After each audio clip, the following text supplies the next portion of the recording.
जिया के घर का आंगन भरा हुआ था। कहीं टेंट वाले रस्सी तान रहे थे, कहीं दो आंटियां एक ही फूलमाला पर बहस कर रही हैं। दीवारों पर फेरी लाइट्स आधी लगी हुई थी और आधी जमीन पर गिरी हुई थी। काम पूरा होने से ज्यादा बिखरा हुआ दिख रहा था। तभी जिया की बड़ी बहन अनन्या हाथ में क्लिप बोर्ड लेकर दौड़ती हुई आती है। सुनो सब लोग, कोई फूल वाले भैया से बोलो कि मैरीगोल्ड की क्वांटिटी डबल करनी है। और ये हल्दी वाली थाली किसने फ्रिज में रख दी थी? एक आदमी चीजें संभाल रहा है, इसका ये मतलब नहीं कि बाकी सभी अपनी मन मर्जी करते फिरेंगे। ब्याही थाई बेटियों को इतना बोलना शोभा नहीं देता बेटा। और वैसे इस घर में तू भी मेहमानों की तरह ही आई है, तो हमें मत बता कौन अपनी मर्जी का कर रहा है और कौन नहीं। शुक्र मानिए भाभी कि आपके नंदोई मेरे साथ में नहीं है, वरना उन्होंने इस लड़की की ऐसी बोली सुन ली होती ना तो एक कान के नीचे लगाती इसके। शादी होकर विदेश क्या चलेगी, खुद को राजकुमारी समझने लग गई। क्या बात हो गई अनन्या? इवेंट प्लानर रख लिया था ना तुमने? जब वो सब कुछ अच्छे से कर रहे तो तुम तेज क्या बन रही हो? क्या चाहती हो कि तुम्हारी बहन की शादी ना हो? हाँ, वृंदा को पता चला ना उसकी शादी पर लोग इस तरह से तमाशे कर रहे हैं तो रो रो कर आंखें सुजा लेगी।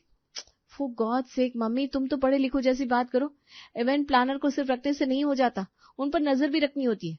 और खुशी की बात यह है कि सुबह 7 बजे से इवेंट प्लानर फोन ही नहीं उठा रहा। अगर उसने अरेंजमेंट सही से नहीं की तो बेड़ा गर्क हमारा ही होगा। तुम्हारी दूसरी बेटी की शादी है, वरना मुझे क्या है। क्या? इवेंट प्लानर फोन क्यों नहीं उठा रहा? घर जाकर देख उसके। अरे रोहन, कहाँ है तू? हे भगवान, अब क्या होगा? शादी सर पर है, ये इवेंट प्लानर फोन नहीं उठा रहा। तेरे पापा का भी पथरी का ऑपरेशन ना हुआ होता तो एक वक्त पर 4 शादी सल्टा देते। वो किसी पर इस तरह निर्भर थोड़ी ना होना पड़ता मुझे। लड़के वाले ठीक ही कह रहे थे, प्लानर पर भरोसा करना ही नहीं चाहिए। उनके हाथों में पूरी शादी की जिम्मेदारी देते थे हम, तो इस तरह फजीयत तो नहीं होती हमारी। घर के हॉल में हो रहे हंगामे से बेखबर जिया आराम से अपने लैपटॉप पर कलर पैलेट और थीम प्लान कर रही थी। तभी अनन्या जिया के पास आती है। देख जिया, तुम्हें करनी थी ना अपनी दीदी की वेडिंग प्लानिंग, तो कर लो। क्या मतलब? स्ट्रेट बात यह है कि इवेंट मैनेजर कहीं गायब है, उसका कुछ अता पता नहीं है, तो कपड़े, थीम, एंट्री, डेकोर सब कुछ तुम्हें ही संभाला है। जिया शौक से अपने हिसाब से थीम डिसाइड कर रही थी ताकि इवेंट मैनेजर को 4 बातें सुनाकर उसके काम में कमी निकाल सके, पर उसे क्या पता था कि ये सारा भार उसके सर पर ही आने वाला है। जिया अपनी बहन की बात सुनकर चौंक जाती है। दीदी, लेकिन इतना बड़ा फंक्शन है, मैं अकेले नहीं, लड़के वाले की साइड से बात कर ली है मैंने। वहां अर्जुन पहले ही सब कुछ मैनेज कर रहा था। अब यहाँ से तुम भी आ गई हो तो अर्जुन और तुम दोनों मिलकर सब मैनेज करो। जो पैसा देना होगा हम तुम्हें दे देंगे। अब किसी धोखेबाज मैनेजर से तो तुम बेहतर ही हो ना, और इसी बहाने तुम्हारी इवेंट मैनेजमेंट की पढ़ाई हमारे किसी काम भी आ जाएगी। वृंदा दी की शादी की तैयारियां मुझे करनी है, वो भी विक्रांत जीजू के भाई के साथ मिलकर। क्या होगा, कैसे होगा, पता नहीं। यहाँ लड़की वाले घबराए हुए थे तो वहां लड़के वालों के घर में भी केओस चल रहा था। अर्जुन छत पर 2 डेकोरेटर्स को समझा रहा था। भैया, ये जो आर्च है ना, ये मेहंदी में था, अभी हल्दी के लिए सिंपल रखना था। ऐसा क्यों? अरे सुन रहे क्या भैया? अर्जुन डेकोरेटर्स के साथ अपना दिमाग खराब कर रहा था कि रिया फोन हाथ में पकड़े चिल्लाती हुई छत पर आती है। भैया, मैं ये क्या सुन रही हूँ? आप और भाभी की सिस्टर ही सारा काम संभाल रहे हैं? मतलब ऑफिशियली आप मैनेजर बन गए? 2 दिन बाद ही फंक्शन थे, इसलिए जिया और अर्जुन फोन पर आते हैं। दीदी ने सब हमारे ऊपर डाल दिया, कैसे होगा सब? रिसोर्ट वाले के पास सिर्फ शादी की डेट की बुकिंग है, बाकी फंक्शंस घर से करने होंगे क्योंकि इतने टाइट सीजन में कोई होटल भी नहीं मिलने वाला कि दोनों परिवार साथ में फंक्शन कर सके। वही तो, यहाँ तो क्या सीन चल रहा है पूछो मत। मम्मी कह रही है कि ये न्यू जनरेशन प्लानर ही संभाल सकता है। दोनों एक साथ बोलते हैं। टाइम कम है। दोनों एक साथ हंस भी पड़ते हैं, वही नर्वसनेस वाली हंसी। चलो फिर मैं डेकोर संभालूंगा, तुम ड्रेसेस और थीम का देख लो। विक्रांत की छत पर अर्जुन हल्दी की सारी तैयारी कर लेता है। 2 दिन बाद सुबह 10 बजे की टाइमिंग हल्दी के लिए रखी गई थी। पर हल्दी के दिन मेहंदी के रंग के कपड़े कौन पहनता है? ये दिन मेरे तो पल्ले नहीं पड़ रहा जिया, अजीब नहीं दिखूंगी क्या मैं? अरे तो उसमें जिया क्या करेगी? अर्जुन बेटा भी तो इस प्लान में शामिल है। अब लड़के वालों ने सोचा है कि हल्दी में हरे रंग के कपड़े पहने जाएंगे, तो शांति से पहन लो। और ये रंग वक का चक्कर अब आया है, हमारे समय तो फुर्सत ही नहीं थी किसी को नए कपड़े लेने की। तेरी बड़ी मौसी ने जिस साड़ी में हल्दी की थी उसी साड़ी को मुझे मेरी हल्दी पर पहना दिया था, और वो साड़ी भी नारंगी रंग की थी। नहीं तो क्या, बेकार में नए नए कपड़े खरीद कर खर्चा बढ़ाया जिया तूने। बात लड़के वालों का मन रखने की थी तो मैंने साड़ी ले ली, वरना मैं अपने बेटे की मेहनत से कमाए हुए पैसे ऐसे कभी ना खर्च करती। वही तो लड़के वालों की बात है ना माँ जी। अब वो चाहते हैं कि सभी एक रंग के कपड़े पहने तो पहन लो, इसमें तकलीफ ही क्या है। पहले तो हमने लड़के वालों के सामने इतनी शेखी बिखेर दी, उसके बाद उन लोगों के ही छत पर फंक्शन कर रहे, वो लोग मान जा रहे हैं, यही बड़ी बात है। वृंदा के मन में ये सवाल नहीं आया होगा भाभी? जरूर आपकी अनन्या ने उसके दिमाग में फिजूल बातें भरी होगी। इसकी विदेश में शादी क्या हो गई, खुद को कहीं की राजकुमारी समझने लगी। हरा रंग तो शुभ होता है कि नहीं जी? वो तो मुझे नहीं पता जी, अब जो कपड़े निकाल कर देती है मैं पहन लेता हूँ, बाकी वो काला पीला नीला या भूरा है इससे मुझे कुछ फर्क नहीं पड़ता। सुंदर तो मैं तब भी लगता हूँ जब आप मेरे बाजू में खड़ी रहती हैं। आप बिना ब्याहने लायक भांजियां सामने हैं और आपकी शैतानियां खत्म नहीं हो रही।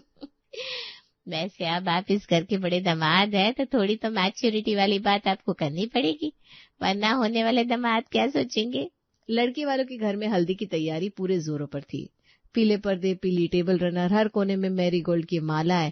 तभी डीजे हल्के साउंड में मेहंदी है रचने वाली गाने की टेस्ट साउंड चला देता है। भाई डीजे को बोलो हल्दी प्लेलिस्ट चलाए, मेहंदी वाले गाने भूल जाए। अर्जुन गहरी सांस ले रहा था, सब कुछ एकदम परफेक्ट दिख रहा है, या कम से कम उसे तो लग रहा था कि तभी गेट के बाहर हरी चमचमाती बस रुकती है, जिसमें से लड़की वालों की पूरी फौज उतरती है। चमकीले मिंट ग्रीन, टीली, बॉटल ग्रीन, एमरल्ड रंग में मेल खाते दुपट्टे, मेहंदी जैसे झुमके स्टाइलिंग, भारी भारी फ्लोरल ज्वेलरीज।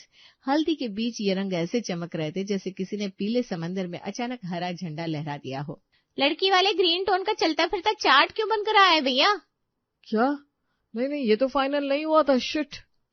अरे राम, ये लोग मेहंदी का समझ कर आ गए क्या? बस फिर क्या था, लड़की वालों को बस से उतरता देखते ही लड़की वाले विस्परिंग मोड में आ जाते हैं। देखो देखो, लड़की वालों ने पहले ही दिन थीम बदल दी। मैंने तो पहले ही कहा था, उनकी इतनी मानोगे तो यही होगा। कर ली ना अपने मन की। मुझे तो लगता है वो लोग ट्रेंड सेट करने आए हैं ग्रीन हल्दी का। क्यों मासी जी?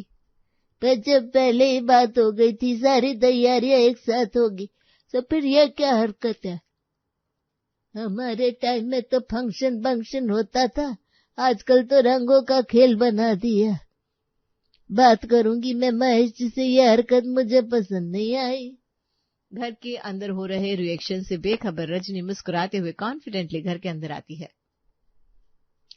देख वृंदा, कितने फ्रेश लग रहे हैं सब ग्रीन में, तो बेकार ही टेंशन ले रही थी। अभी रजनी ठीक से मुस्कुराई भी नहीं थी कि उसे बैकग्राउंड में सब कुछ पीला दिखता है। अरे ये सब पीला क्यों है? शायद हल्दी की सजावट पहले करती होगी। बेचारे 2 बच्चे ही सारा काम संभाल रहे थे, हमें क्या है, हमें तो अपनी बेटी को विदा करने से मतलब है। तो फिर डीजे ने मेहंदी वाला गाना क्यों नहीं चलाया? गाना तो हल्दी वाला चल रहा है। ये जिया कहाँ रह गई? कहीं गलत फंक्शन पर तो नहीं आ गया? जैसे जैसे लड़की वाले इस फंक्शन में शामिल हो रहे थे, वैसे वैसे लोगों की फुसफुसाहट अब मुंह पर करने वाली इंसल्ट में बदल रही थी। वेलकम आंटीज, मेहंदी है या हल्दी है, सब मिक्स मैच चल रहा है। ये शादी के फंक्शन तो मुझे पहले भी समझ में नहीं आते थे और अब तो और भी समझ में नहीं आएंगे। अभी हल्दी करनी है कि मेहंदी?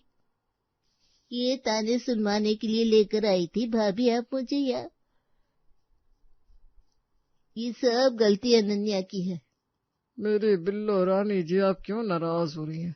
आप जो रंग पहन ले वो रंग महफिल को झगमगा देता है। अरे फोटोग्राफर, जरा हम दोनों मियाँ बीवी की फोटो तो लेना। जी सर, वैसे सर सही कह रहे हैं मैम, बहुत प्यारी लग रही है आप। बस थोड़ी एडिटिंग में प्रॉब्लम होगी, मुझे बैकग्राउंड को हरा कर दूंगा, या आपके कपड़ों को पीला। ये तो अच्छी इंसल्ट करवाई यार तूने लड़की वालों की। वही मैं सोचूं, इतनी अच्छी खातिर की लिस्ट देने के बाद इवेंट मैनेजर के गायब होने का झूठा बहाना दे दिया लड़की वालों ने, और तुम लोग मान भी गए। ऐसे में तो लोग शादी तोड़ देते हैं। अरे पर ये करंट तो 2 शादी तोड़ने से भी बड़ा निकला, मान गया अर्जुन भाई। लड़की वालों के चेहरे पर एम्बेरसमेंट साफ साफ दिखाई दे रही है। अरे तुम दोनों खाना एंजॉय करो, मैं अभी आता हूँ। अर्जुन भागते हुए जिया के पास जाता है, जो एक हाथ में फोन पकड़े डेकोरेटर्स को 10 बातें सुना रही थी। ये क्या बात हुई? आप लोगों को पता है ना कि ये तय हुआ था कि हल्दी में सभी मेहंदी के कपड़े पहनेंगे। हम लोगों का आउटफिट तो ग्रीन करवा दिया, पर लड़के वालों के कपड़े कहाँ गए? यही सारे कपड़े स्टिच हुए थे ना? हाँ, इतना बड़ा ब्लंडर कैसे कर दिया आप लोगों ने? मैम, हमें तो बस हल्दी के डेकोरेशन के लिए बोला गया था। कपड़े क्या बन रहे, कहाँ बन रहे हैं, हमें क्या पता। ये काम तो अर्जुन सर देख रहे थे। आप लोगों का काम हो गया ना? तो आप लोग जाइए, मैं आ गया हूँ। ये सब क्या है अर्जुन? तुमने तो मुझे जो फाइल भेजी थी उसमें तो ग्रीन ड्रेस कोड था। अरे मैंने फाइल चेक की, गलती से हल्दी के दिन मेहंदी वाली ड्रेस कोड की थीम भेजी थी मैंने। It's all my fault, I am so sorry. क्या तुम्हें पता भी अर्जुन यहाँ कितना ड्रामा हो जाएगा? कुछ समझ में नहीं आ रहा, मैं क्या करूं? लड़की वाले हल्दी के पीले कपड़ों में और लड़की वाले मेहंदी के कपड़ों में आ गए। हल्दी में मेहंदी के रिश्तेदार कितना ऑकवर्ड लग रहा है। ये सब क्या सोचेंगे कि हमने इस फंक्शन को कितना लाइटली लिया। तभी वहां अर्जुन की मौसी आती है और जिया के दुख को और बढ़ाती हुई कहती है, वो तो लिया ही बेटा लाइटली। मम्मी कहाँ है तुम्हारी? जरा जाकर मैं बात करूं। हर चीज के लिए हमने हामी भर दी, इसका ये मतलब थोड़ी ना है कि आप लोग रस्म रिवाज को ही मजाक बना देंगे। पहले हल्दी होती है, उसके बाद मेहंदी होती है। या आप लोग चाहते हैं कि रस्म भी बदल दे हम? पहले विक्रांत को मेहंदी लग जाए, उसके बाद उसके मेहंदी पर हल्दी चढ़े, ताकि मेहंदी खराब हो जाए। प्लीज मौसी, अब तुम शुरू मत हो जाओ। यहाँ सब मैटर सॉल्व करने की कोशिश कर रहा हूँ मैं, और ये गलती लड़की वालों की तरफ से नहीं, हमारी तरफ से हो गई है। अब जाकर मौसी खाना एंजॉय कीजिए, मुझे थोड़ा वक्त दीजिए, मैं देखता हूँ क्या कर सकता हूँ। लड़की वाले तो आ चुके थे, अब धीरे धीरे गेस्ट की एंट्री भी शुरू हो जाती है और थीम के हिसाब से गेस्ट भी पीले ही कपड़ों में आते हैं, पर वहां हरे कपड़ों में अलग से झगमगाते लोगों को देखकर सभी हैरान हो जाते हैं। ये क्या मम्मी, तुमने तो कहा था हल्दी का फंक्शन है, हल्दी बोल के तो मेहंदी में ले आई। मुझे इतना खराब लग रहा है। बताओ, लड़के वालों ने तो मेहंदी के कपड़े पहन रखे, मजाक बनाओगे तुम मेरा? अरे बेटा, डेकोरेशन भी तो हल्दी का ही है। बाहर कपड़ों में कोई पहचान भी नहीं आ रहा है। विक्रांत का है वो भी नहीं दिख रहा। तेरे पापा को साथ आना चाहिए था। अब तो मुझे भी डाउट हो रहा है हम कहीं किसी गलत पते पर नहीं आ गए। हर तरफ अफरा तफरी मची हुई थी। उसमें वृंदा कोने में जाकर रोने लगती है। ये सब तुम्हें मेरे साथ ही करना था भगवान। पहले 11 लड़कों ने मुझे रिजेक्ट कर दिया, 12वां तैयार हुआ तो पापा के पेट में पथरी का दर्द उठाया। ऐसे में उनका ऑपरेशन हुआ, फिर इवेंट मैनेजर भाग गया। पर इवेंट मैनेजर के भागने के बाद भी तुम खुश नहीं हुए, तो इतना बड़ा ब्लंडर किया। नहीं करवानी थी शादी तो मुझे रिजेक्ट करवा देते भगवान, और कितना बर्दाश्त करूं मैं, कितना। सिसकती हुई वृंदा की आवाज सुनकर विक्रांत भागता हुआ उसके पास आता है। अरे इसमें रोने की क्या बात है वृंदा, आई एम सो सॉरी, मुझे ख्याल रखना चाहिए था। अच्छा तुम बोलो तो मैं हल्दी के कपड़े पहनकर आ जाऊं? तुम्हारे कपड़े ठीक ही है, हल्दी वाले। मेहंदी के कपड़ों में तो हम आ गए, लोग क्या सोचेंगे हमारे बारे में? इतना बड़ा ब्लंडर हो गया। किसी को लग रहा है कि हम कोई डांस इवेंट के लिए आए और वक्त से पहले पहुंच गए, तो किसी को लग रहा है हम लड़के वालों से अलग दिखने के लिए इस अवतार में आए। देखो, शादी के पहले तुम शर्मा थी, पर अब तुम अग्रवाल होने वाली हो, राइट? मतलब तुम पर मेरा रंग चढ़ने वाला है, तो इसी को थीम बना देते हैं कि लड़की वाले हरे रंग के कपड़े में इसलिए आए हैं ताकि जब दूल्हे की उतरी हल्दी उस पर चढ़े तो वो अंदर और बाहर से दूल्हे की हो जाए, यानी कि मेरी।